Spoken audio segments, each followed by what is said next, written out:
Good morning, good afternoon, and welcome to our weekly session. Just to remind you, we do this every week. There's no cost, there's no obligation. And the only reason we put this on is to help you grow your business. We want to help you have more meetings with interesting hiring managers who are in the market for what you do. If you enjoy it, tell all your friends and get them to come and join us every Wednesday at 1500 UK time. We do these free training sessions. Let's get going, Drew. Awesome. So yeah, wanted to sort of jump on here for a quick one today, just to talk about, I guess a subject that is quite, again, I guess a popular subject for recruiters. I mean, we speak to thousands of recruiters every year, and one of the big questions that we get asked is around cold calling or using the phone for business development, depending on whatever you call it. And I think it's probably one of the most popular ways to market your business. Picking up the phone, reaching out to a hiring manager. And over the years, we've seen dozens of different scripts, different approaches when it comes to using the phone. But what we've noticed is, regardless of the script that you use, the sector that you're in, the market, salary, whatever, there's one common factor that we've seen in every business where they get really, really good results with the outbound calls that they make, and it has a significant impact on the results you get. And the ones that, if you're in a position where you're making lots of calls, but you're not getting the results that you want, or you're not getting you're not quite having the impact, you're not getting through decision makers, you're not getting them to listen to your offering, it's probably because you don't have this one thing that we're going to be talking about today. And I think, sorry, before I go on, anything you want to add to that? No, you keep going for now, Drew. Yeah, I was just going to say as well, like we speak to a lot of people who don't like making cold calls. They have a negative, I guess, perception of it. They don't like doing it. And what we've found with people that come through our programs is that when they add this element we're going to talk about today to the calls that they're making, they actually start to enjoy it again. And not only do they enjoy it, they also get better results as well. And when I'm speaking about results with when it comes to your outbound calls, for me, the successful outcome for an outbound call is to get an appointment with the hiring manager or decision maker in that business. So I think if I think about marketing in general for recruiters, the purpose of marketing is to drive people into your sales process. And if you want quality clients who use you on a either an exclusive or retained basis, that sales process is going to involve you having some sort of either face-to-face or Zoom or some sort of meeting with the key decision makers and pitching your services to them. So a good cold call is a cold call where you get through and you're able to convert it into a sales meeting of some sort. Terry, does that make sense? it does. And I know you may be listening to this right now thinking, yeah, but surely it's a good cold call is when the person you speak to say, yeah, we're looking for an XYZ. If you know anybody, send over those candidates to us. Well, see, we don't view that as a particularly good call, because if they're looking for somebody and they've already given that to half a dozen of your competitors already, and you're in a race with your competitors for that same role, probably isn't a good call, because the chances of filling it are pretty slim. And this isn't, I'm not criticizing you as a recruiter. It's a numbers game, isn't it? And if you're competing against 5 or 6 other recruiters on the same role, there's a very good chance that you won't fill it. Now, so our definition of a good call, as Drew rightly said, is where you arrange another meeting with a hiring manager and you take the relationship to another level. Our definition of a good call is where you're talking to a hiring manager about something they're going to be doing next month or the next quarter, not something that they're doing right now. That's what we mean by a good call. And I think the other thing as well that you touched on there, Drew, is that there is a negative connotation about cold calling. And here's some things worth considering about. The average hiring manager gets between 8 and 10 cold calls a day, every single day, not just from recruiters, but from trainers and a whole range of other people. And I've never met a hiring manager that said something like this: "Oh, I love getting interrupted by a recruiter in the middle of, in my work day, trying to sell me recruitment." I've never met anybody that's actually said that. And very few people actually enjoy receiving cold calls as well. I don't know about you, but you get a not a lousy cold call. You get a cold call. You don't think, "Oh, fantastic! Somebody's selling me what it is they're selling me. on the phone, some complete stranger that starts a conversation with hi, name, how are you today, when they don't even know who you are. Quite frankly, they don't care how you really are. Nobody enjoys it. And look, if you do enjoy receiving cold calls, I think it's fantastic. You enjoy making them. That's fantastic. But if you enjoy making them, I can almost guarantee the majority of people you're calling don't enjoy receiving them. And what a way to start a relationship with a complete stranger by doing something that they don't particularly enjoy. That's the other thing as well. And I want to be clear about this. We're not saying that you don't use the phone. We're not saying that you don't pick up the phone. What we're saying is, rather than being an unwelcome pest, it'd be much better if you were that welcome guest. That's what we're talking about here. Or going from stranger to acquaintance. It just makes the whole thing so much easier.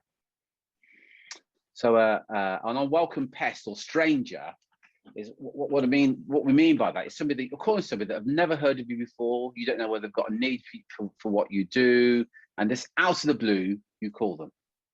And I'm absolutely positive you've experienced those challenges. It's a bit like if you're at home and your local plumber calls you and says, "I'm your local plumber. Have you got any leaks I can help repair for you?"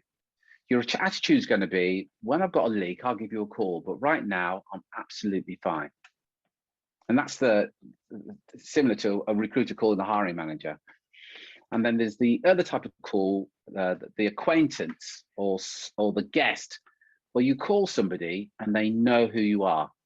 You call somebody, you give the name, you'll give your name and the name of the business, and they say, "Oh, hi, yeah, I know who you are." Now, this relationship is at a much different level. This relationship, they're more open to sharing things with you and their business and the challenges they're having right now. Anything you'd like to add to that, Drew?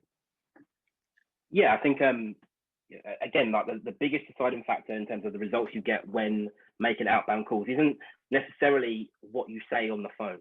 I think, you know, for years I used to sort of put so much importance on the script you use, the words that you use on the call. And don't get me wrong, I think there is sort of a time and place to look at that. But you know, from the people that we speak to, and you know, again, we're looking inside the marketing and sales process of hundreds of businesses every single year, hundreds of recruitment businesses every single year.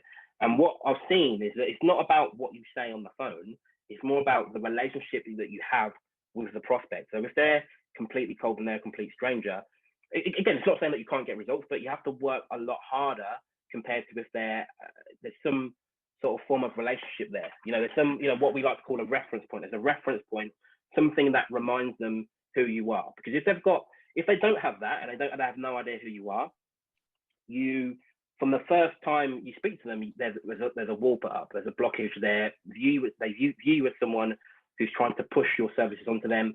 And even if they need your services, there's nothing unique about your relationship with them compared to the person who's going to ring them in 10 minutes time, or the person they got a call from 2 days ago. Whereas if you've got that reference point, something that they remember you, you know, something they can remember you by before you call them, you can get past that initial barrier, that initial wall, which means that, you know, what you actually say on the phone has a lot more impact and you're able to get the outcome that you want. So does that make sense? Makes perfect sense. And it's a really good point you've made there. If you're cold calling and half a dozen of your competitors are cold calling that same hiring manager, you really are pushing water up the hill there. I mean, why on earth would they remember you? Why on earth would they engage you rather than, you know, half a dozen of your competitors? And it's a real challenge trying to get business that way, because they're just thinking, oh, not another recruiter telling me very much the same thing about the size of their database, how much they care and what their mission statement is, and all that stuff that hiring manager just doesn't care about. But the hiring manager gets five calls from recruiters, 4 of them he or she has never heard of before, but one that he or she's heard of before and perhaps has some correspondence with or whatever. Who do you think they'd like to give some time to? And in fairness to the hiring manager, we're all the same. You know, if we had 5 calls from people, one of them that we knew reasonably well, or, you know, we had perhaps an email or whatever from them, that's the one that we're going to give more attention to, because there is some sort of relationship there. And marketing and sales is all about starting relationships with friends and converting them into friends and then ultimately into clients. And you know, your hiring managers are no different in that aspect. No, yeah, 100%. I think, you know, so the most important thing is a point of reference. What you want before you make the call, you want there to have been some exchange that makes you memorable to the prospects. And two things that really make you memorable is that they've had some form of interaction with you that's significant. And what I mean by that is, like, for example, like someone accepting your LinkedIn invite is a form of interaction, but they've probably accepted 10 other people that same day. So it's not significant enough for them to necessarily remember you above anyone else, right? So it needs to be significant. So something that's outside of their, outside of their normal behavior. They've done something, they've taken action, they've taken a step that's outside of their normal behavior. That could be, a conversation they've had with you on LinkedIn, then responding to your email, whatever it is, it's going to be different for every prospect. But the more we can build in significance to that point of reference, and two is the, how recent that point of reference is. So if they've done something significant recently, when you call them, and then you can literally start the call with, hey, it's Drew here from XYZ. We recently communicated on LinkedIn, do you remember? When you've got that point of reference, you immediately get through the past hurdle of them actually listening to what you have to say. So does that make sense? Yeah, it makes perfect sense. And be it an email message, be it, as Drew said, message on LinkedIn or Instagram or Facebook, even snail mail or letters, text messages. All these methods work for starting the relationship with a complete stranger and taking that relationship to the next level.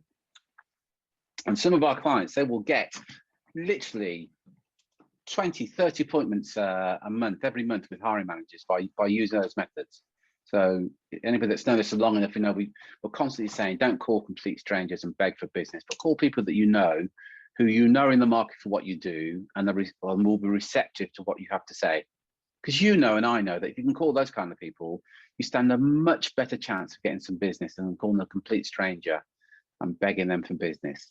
It's it's like chalk and cheese, and everybody that we talk to wants to work with that client or that potential client or that hiring manager who at the very least is in the market for what you're doing and is going to be prepared to listen to what you have to say.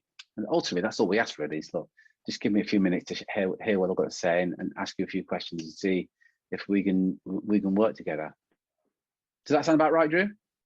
Yeah, sounds perfect. So again, like in terms of what you do with this information, build points of reference in your marketing. So again, we're going to give you a short one today. Not normally go for 30 minutes, probably going to end a bit early. But what you want to be doing every single day is before you call someone, make sure there's a point of reference there. So at the start of the call, you can jog their memory as to how they might know you or how they might remember you.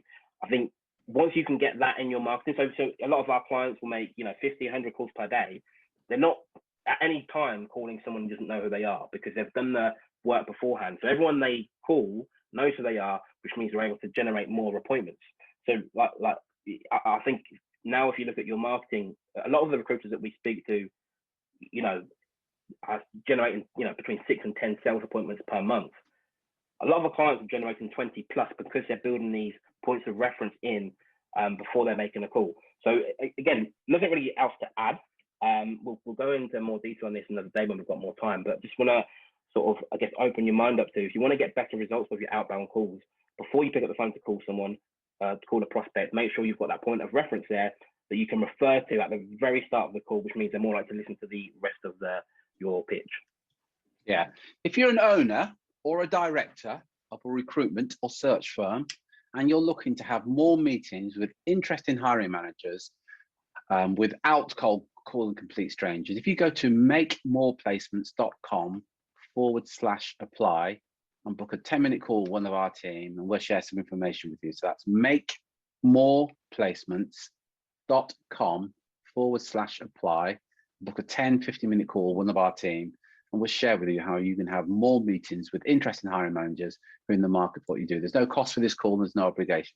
So that's makemoreplacements.com/apply. Jump on a call with one of our team, and we'll share with you exactly how to do that.